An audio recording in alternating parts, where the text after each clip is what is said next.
You haven't arrived until you have arrived. That is one of the lessons of Chai Elul, and particularly the fact that Chai Elul is always around about the time of Parshas Ki Savo, about our arrival in Eretz Yisrael, the Holy Land. Chai Elul is the birth date of the great luminaries, the two great luminaries, the Baal Shem Tov on the one hand, who is Miyaseh V'Teres Chassidus HaKlalis, who established the general concept of Chassidus and philosophy of Chassidus, and Alter Rebbe Miyaseh V'Teres Chassidus Chabad, and the Alter Rebbe who instituted the specific teaching of Chassidus Chabad. So Chai Elul is Alamul Chol B'Schal B'Smichas Parshas Shabbos Parshas Tovei, is always close to Parshas Ki Savo, or the Shabbos Tovei Aleinu, sometimes even on the Shabbos itself. Now, nothing's by accident.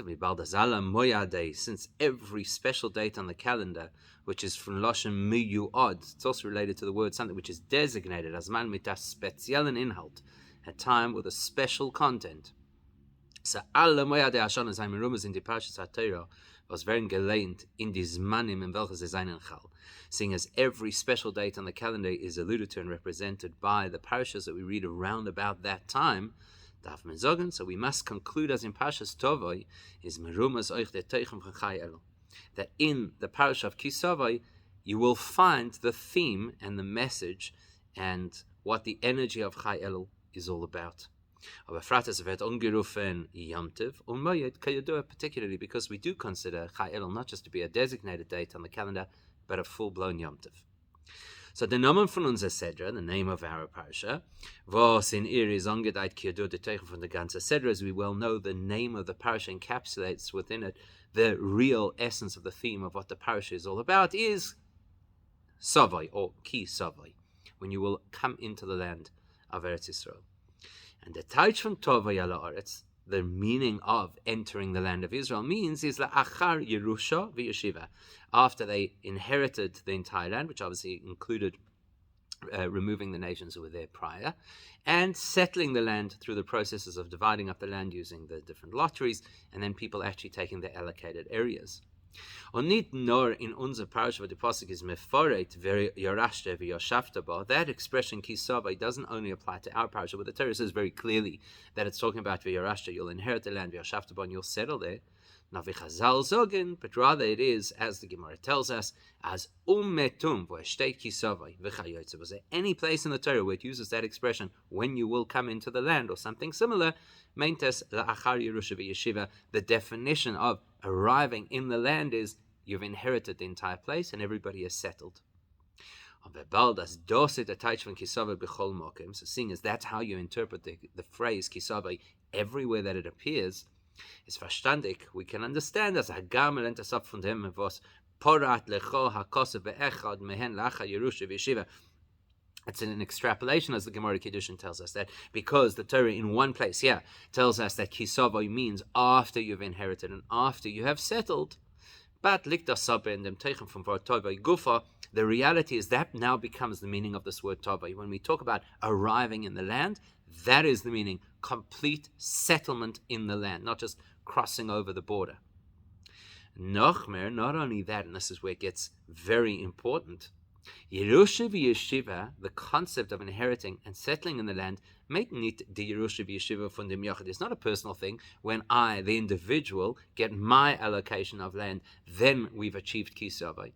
As nachdem wie bekommt sein Chelek in Eretz Yisrael, dafür bringen Bikurim, which would practically mean, because the mitzvah the parasha is talking about is bringing Bikurim. So when the individual gets his allocation of land and settles there fully, now he is required to bring the first fruits as Bikurim. No, rather what it means is noch di yudalet shana, that only after the 14 years shekavshe v'cholku, that they conquered the land and then divided the land between Gans Eretz Yisrael, the whole Israel, between the whole Jewish people. In Onay von unser Sedra, the Rebbe has already previously explained why Rashi is so specific in his wording over here at the beginning of this parasha, where he says, Magid, it teaches us, that the entire principle of Bikurim only became relevant, and they were only obligated to bring Bikurim only after the entire land was conquered and divided up between the Shvatim. Und sagt nicht al derech v'di l'shen ha'kosev lacha Yerusha v'yeshiva. Rashi doesn't leave it to a generic term after conquering and acquiring and settling. No, he says after they took the whole land and conquered it and divided it all up. As the mitzvah Rashi madgish, through that Rashi is emphasizing for us as v'yirashta v'yashavta bodo, that here in our parasha when it says that you shall inherit the land and settle the land, meint kibush v'chilek ha'aretz von ganzen Land.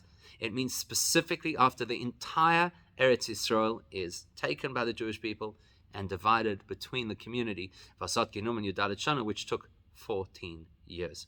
Over Mela is euch der inyan in v'yarashte v'yashavta ba. So therefore we can conclude that this principle of the absolute, total acceptance of and settling of the land liegt in Teichen from Vort Tavai is all incorporated in the word Tavai, the name of our parasha. So therefore, the name of the parasha represents the theme of the parasha. What is the message of the parasha? Complete and finalized conquest of Israel. How's that linked to Chayel? Well, first we have to understand the Bir Bazeh, the explanation of why this is. The richtige Teich from Bir is, generally speaking, throughout Torah, when we use the word to come or to arrive, it means reinkommen in ganzen, a full and complete entrance. Like,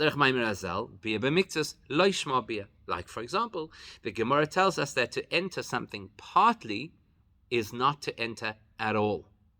And there's certain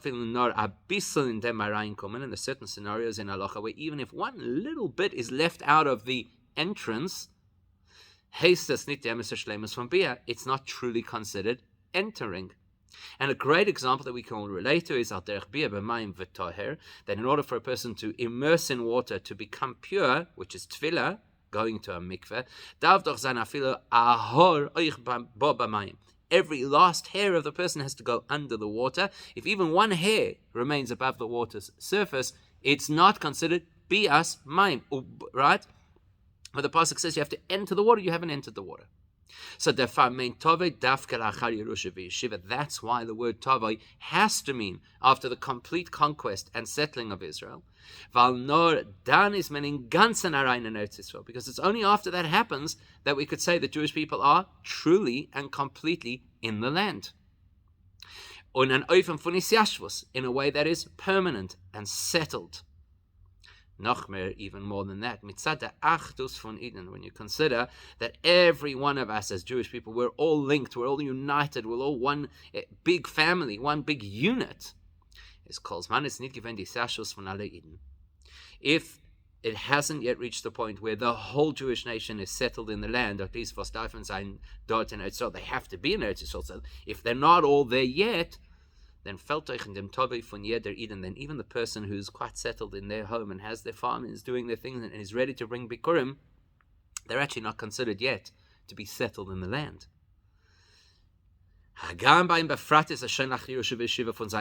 Even though in his personal experience, he's got his piece of land and he is settled. Still, it doesn't work until everybody's in. Und der Fall ist der Emesse Bia in Eretz Yisrael. That's why the true entrance into Israel is Dafka noch Kibush v'chiluk von ganz Eretz Yisrael. Only after the entire land is conquered and settled by the Jewish people. Und das ist echt der Kesher zwischen Parshas Tov and Chai Elul. That's the link between Parshas Kisov and Chai Elul. This complete entrance into the holiness of Israel. Because the Auftrag von Teres Chassidus, the achievement of Chassidus, was ist Nisgale geworden durch Baal Shem Tov und der Alter Rebbe, which was revealed to the world first through the Baal Shem Tov and then in a completely different way through the Alter Rebbe in a more consolidated way, is as die Avodah von Torah Mitzvah soll getan werden in an Eufen von Tovai. The theme of Chassidus is that our experience of serving Hashem should be an experience that we enter completely. Hereingehen ganzen in der Avodah. That there's no superficiality, there's no doing things half measures. Chassidus brings us to a point that we are totally and completely invested in our service of Hashem. Because es bleibt nicht über kein Nekuda in Menschen till there's no facet of the human was is nicht durchgenommen mit Torah Mitzvahs Kiddelak, which is not completely immersed and absorbed in Torah Mitzvahs, and we'll explain what that means. Und geschehen wie in der Minion von Tove sind Franz zwei Inyonim. And just as we've said with Parshas Kisavai, entering the land of Israel, there are effectively two elements. The klolus dike Inyon von Tove, the general message of Tove, which is that it's got to be a complete entrance in order to be an entrance at all. And by specifically die Protim in an Ofen von dem Tove v'Rashta v'Shafta ba, our parasha explaining it's not just a generic principle. There are certain steps that have to happen. You have to inherit the land, and then you have to settle the land. So Elul reflects similarly two elements of entering the experience of true service of Hashem through Chassidus. Aleph, the Emeledus from Baal Shem Tov. Firstly, Chai Elul is the date of the birth of the Baal Shem Tov, the Yasef and Teres HaChassidus HaKlodis, who introduced the broader concept of Chassidus.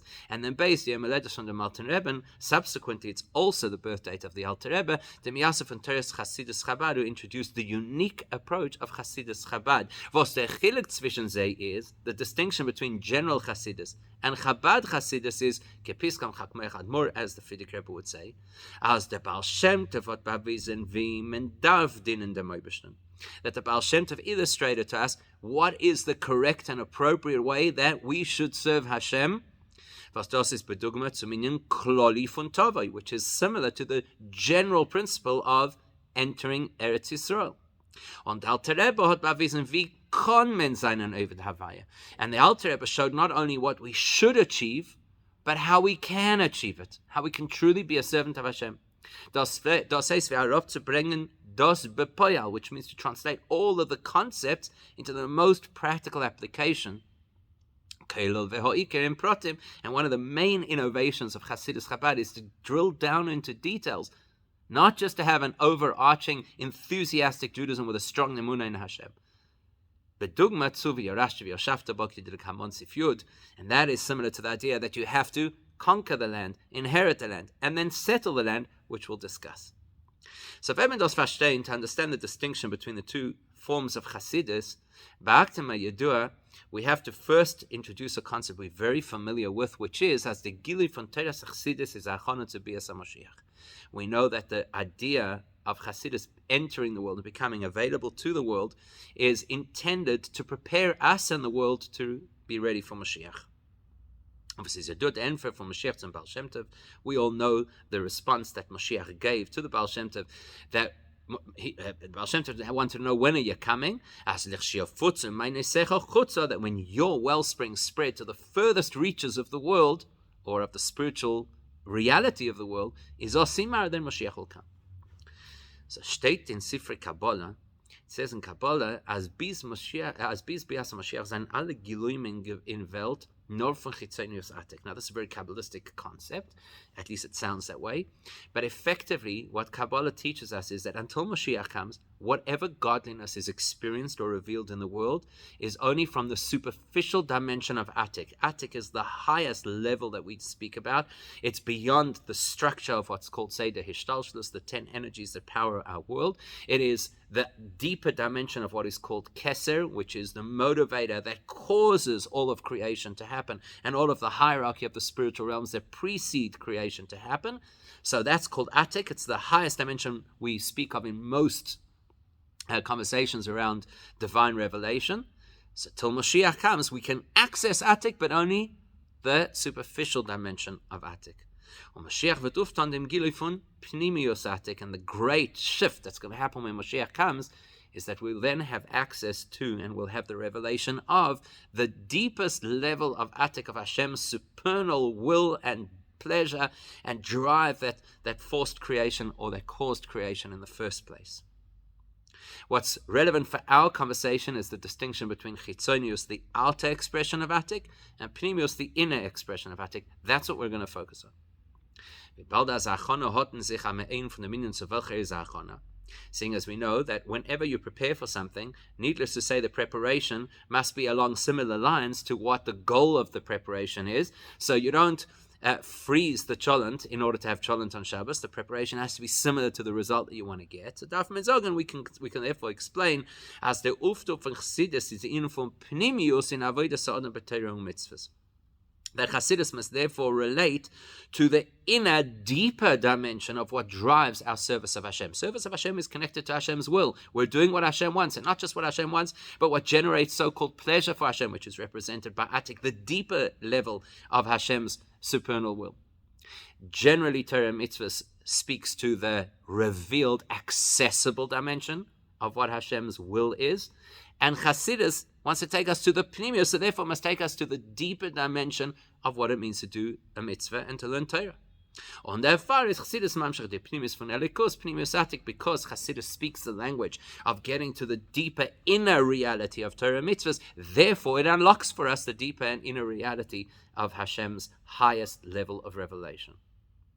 Now, what's the difference between something that is chitzonius, so-called superficial, or the outer layers, and something that is pnimius, which is deeper and inner? You know, we use these words often in Chassidus, but do we really understand what they mean? There's a very simple distinction that the Rebbe is going to teach us here, which is extremely useful to use across the board anytime we encounter chitzonius or pnimius. The chilek zwischen pnimius and chitzonius and pashtus, by mention, if we examine ourselves, will help us to understand what is the difference between something that is more superficial and more personal. Pnimius means for dimensions le'atzmoi. When we use the word pnimius, we mean how the person is for and in themselves. It's the truth of the person. Whereas chitzonius means how the person relates to an external reality, zu hazulas was is like another person who is separate from them. So with that information, let's see what's the difference in how we serve Hashem, whether it's coming from the perspective of chitzonius or pnimius. Any time that a person does anything at all, and we're looking at the example of does Torah mitzvahs from their lesser, outer, more superficial self, then the person is not fully invested in that experience. So, for example, if a person's doing something to satisfy somebody else's requirements, so you do it because you have to, you pay taxes because you have to, you stop at a red light because you have to, but it's not necessarily something that speaks to the essence of who you are. Right? So the person only really invests their outer self in this particular experience, and in dem gufa no di madrege which effectively means that I'm only engaging the part of myself that is relative or relevant to that need. So when a person writes the check for the tax, it's just the hand. That's all. I don't invest my heart in it. I don't invest my mind in it. I just got to do it. So I write the check, send the money for tax. With the result that the person and the activity remain very separate from each other. I am not a supporter of tax. I'm a taxpayer. I do it because it's required. I don't do it because I enjoy it. A person goes to the dentist because they know that they have to look after the teeth. They don't invest themselves in that experience and say, oh, this is where you'll find me. You want to know the real me? I'm in the dentist chair. No, you keep a great distance between the activity and the person. Whereas if a person does something with their inner self, then the person's completely invested. So that's a person who's doing something they care about, or for someone who they care about. Parenting, living our passion. When you deal with the inner self of a person, there is no space to accommodate the other, the separate, the different. So then it's natural. That if a person does something with the investment of their inner, truest self, no matter if what they're doing is major or minor, big or small, generic or specific, that activity becomes part of him. It's like the person and the activity are one. That's like the expression they say, if you love what you're doing, you'll never work a day in your life. Because if you love what you're doing, it's part of you. You don't feel like you're schlepping, giving, etc. And that's what Chassidus comes to reveal to our experience of Judaism. Chassidus, but you could apply it also to any part of esoteric Judaism, which is the soul of Judaism. The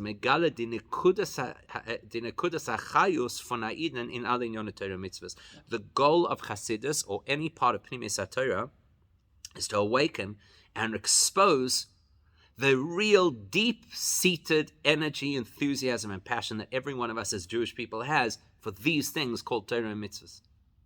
What the Tchuna for Chayus is, the nature of energy and enthusiasm is as das wird vereinzigt mit der Sache, was belebt. Energy becomes one with whatever it energizes. Chayus is nicht moisef kenaya protim mit der Sache, was belebt.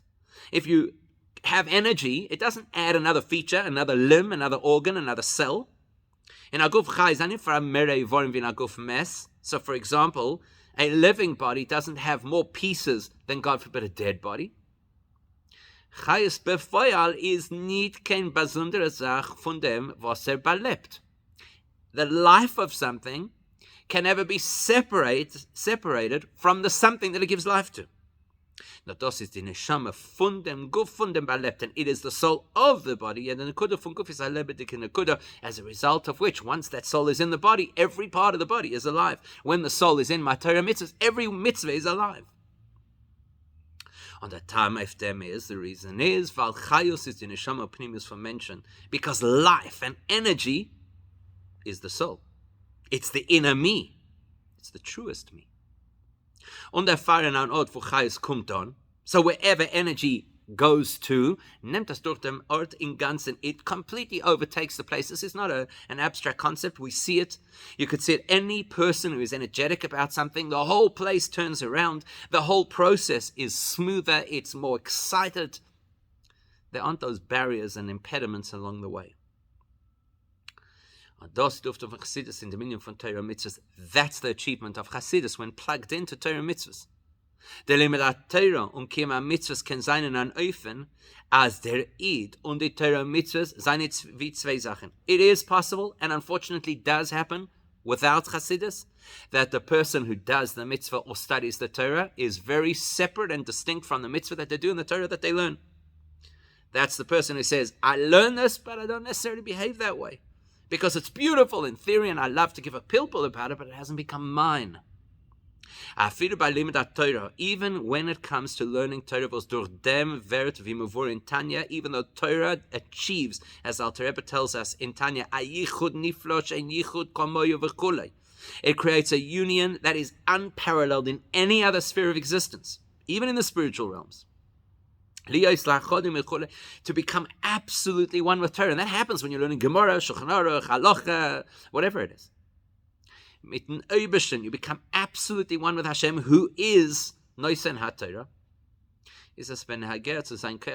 That could just be in the mind, as the Alter Rebbe explains, right? That the Seichel is captured within the Muskal, and the Muskal is Nitfas B'Sichloi, that the intelligence that we have and the Torah, which is Hashem's wisdom, they blend together and become one. But it's quite possible that the person in their day-to-day life may remain absent from the life that they learned about when they learned Torah. Chassidus demands of us and illustrates to us how every one of us can experience the truest energy of our truest self. Chassidus illustrates to us how in reality, in our truest self, we are not those who do mitzvahs and learn Torah. We are one with mitzvahs and one with Torah. That's what Chassidus achieves. And therefore, Chassidus imbues this incredible energy and chayos into every part of our Judaism. And that is perhaps the explanation for why Chassidus is the achana to be a Mashiach. Why Chassidus is the ultimate preparation for Mashiach. Because as we've described, what happens when Mashiach comes, the deepest dimension of the highest level of divine revelation, called Pnimius Atik, which is never revealed, becomes revealed.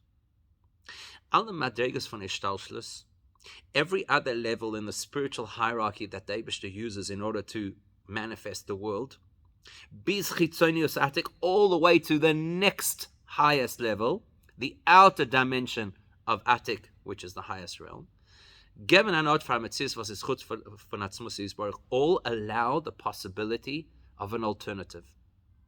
There's Hashem, but there could also be a person, an angel, an entity, a concept.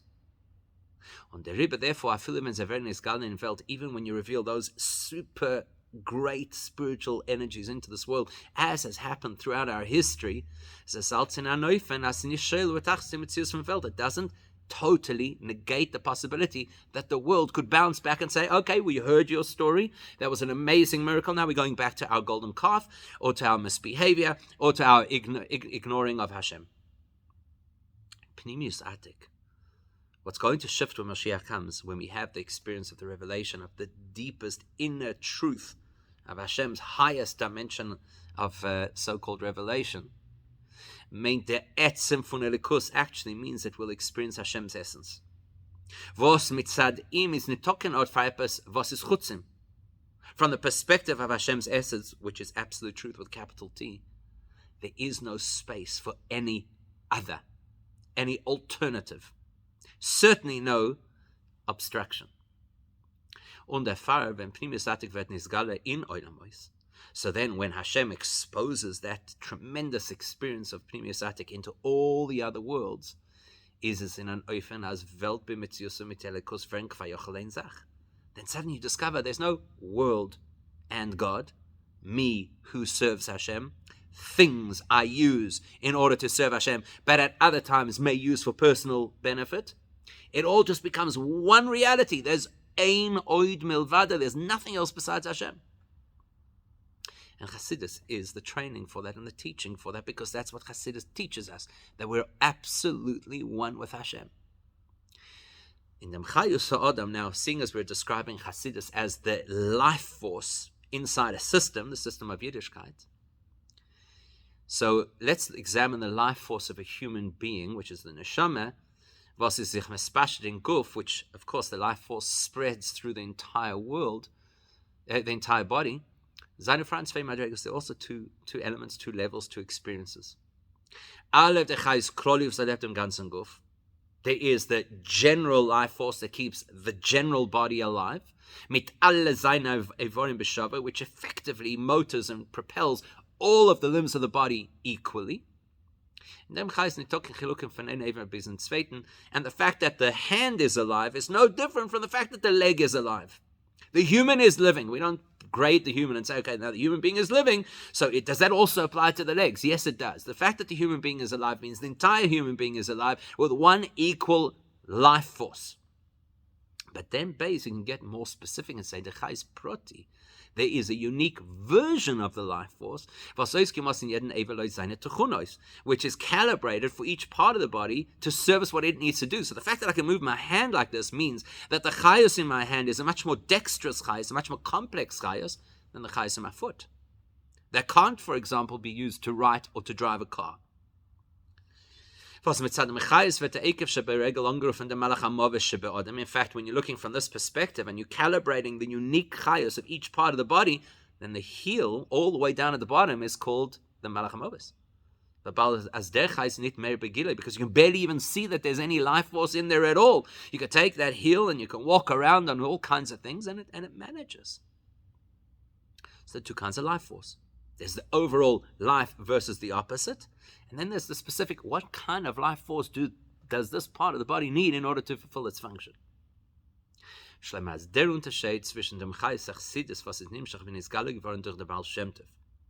we can now apply that to the distinction between the kind of enthusiasm and energy and vitality that the Baal Shem Tov's Chassidus injects into Judaism, und der Chayes, was ist nimshach, wenn es galle geworden durch den Alten Rebbe, compared to the type of Chayes that the Alter Rebbe's Chassidus injects into Judaism, is al derech der Chilek zwischen die zwei Oifane Chayes is exactly the same as the general Chayes that makes that which wasn't living live, versus the specific Chayes that allows each thing to fulfill its unique purpose. The Baal Shem Tov od Megale given a Chayus kloli in Torah mitzvahs. The Baal Shem Tov's achievement was to take a Judaism that was almost unconscious at the time and completely bring it to life. By and large, the Baal Shem Tov achieved this by infusing people with a sense of absolute emunah, belief in Hashem. on hagam as a keach ha'emunah nem durch alle keiches hanefesh. Now, needless to say, when a person has strong emunah, it's going to affect every other faculty of their neshama. Peilt oif ze in an oifen for chayas, and bring them all to life. Was nimmt ze durch im Ganzen, and the vitality is so powerful that it totally imbues every part of the person. Like the pasuk says, "V'tzadik be'emunosoi yichyeh," that the tzaddik through his emunah lives. He comes to life. That does not mean, though, that the power and the vitality of that faith in Hashem will cause a specific part of the body to do a specific task in a different way. But because there's this overarching power that's just flowing now through the veins of the person, which is because the person is now plugged into the root of faith, which is embedded in their neshama, so everything comes to life. And very much like we've described, that there's this general life force in the body that of course affects every part of the body. Yet we said doesn't get into the specifics of the finger has to move like this. Rather, it is a life force that speaks to one common theme right throughout the whole body: be alive. Even though all the different parts are parts of the person. So that's like the Baal Shem Tov's Chassidus. Take a Judaism and elevate it to an experience of being alive and enthusiastic and filled with faith. The Alter Rebbe, however, introduced an energy and vitality to every specific dimension of the neshama, and in jeder avoiding Torah mitzvahs, and to every specific part of how we serve Hashem through Torah mitzvahs, oich mitzadem teichem proti von dem koyach, taking into consideration and bringing on board the specific contribution of each specific part of the experience. Which is similar to the idea that within the body there are unique, specific pockets of energy that suit the specific needs and resources of each part of the body. Was der Fall ist verbunden mit Chabad. That's why the Alter Rebbe's Chassidus is specifically linked to an intellectual process, Chochma, Bina, Das. Was Seichel und die Piolen von Seichel ist durch Teufel sein die Protein Kitzobus von dem Muskel. How does Seichel process things? Through detail. How do we understand things? I need to know. So what does this mean? And how does it relate to that? And how do I see it from that perspective? And what would the application be in these circumstances? So the idea of Seichel is to completely surround the concept from every perspective so that I've really got it and I really own it. And therefore, as a result, this kind of chayos, represented by the intellectual process, will affect different parts of the soul faculties. In a very meaningful, specific, personal way that suits the unique element of that part of the person or that part of Torah and mitzvahs.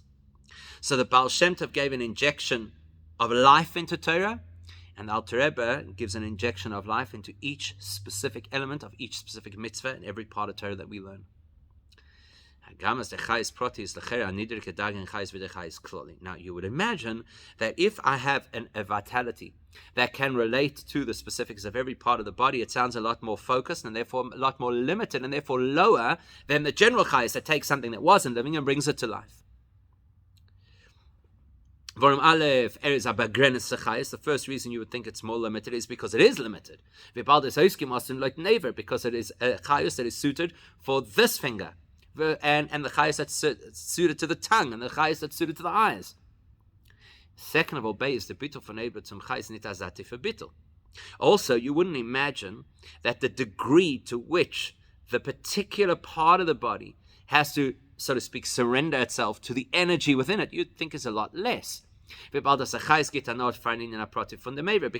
I don't have to disappear. You're taking me into consideration. In other words, the fact that the body comes to life, it's not that the neshama comes along and says, okay, listen, do you want to live? You don't want to live. Okay, well, let's negotiate.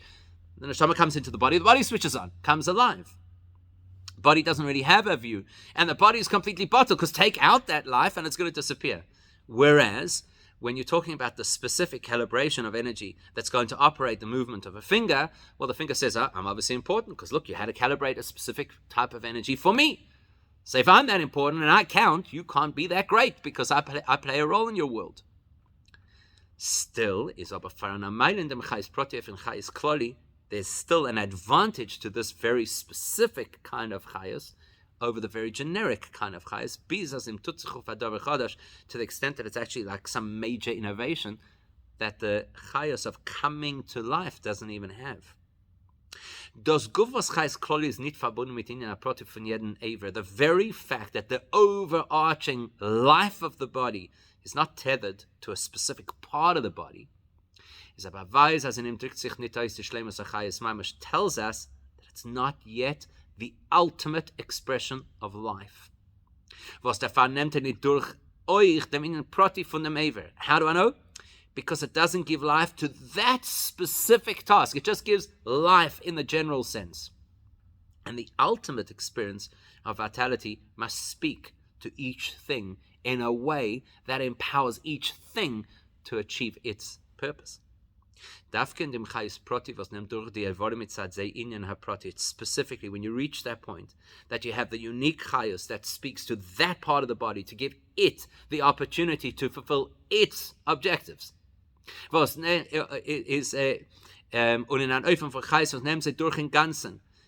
as has to be, it's got to be the kind of energy that totally fills that particular limb. Because if it doesn't, the limb wouldn't work. That's what expresses the ultimate concept of life. Likewise, that's the big innovation of Chabad Chassidus. The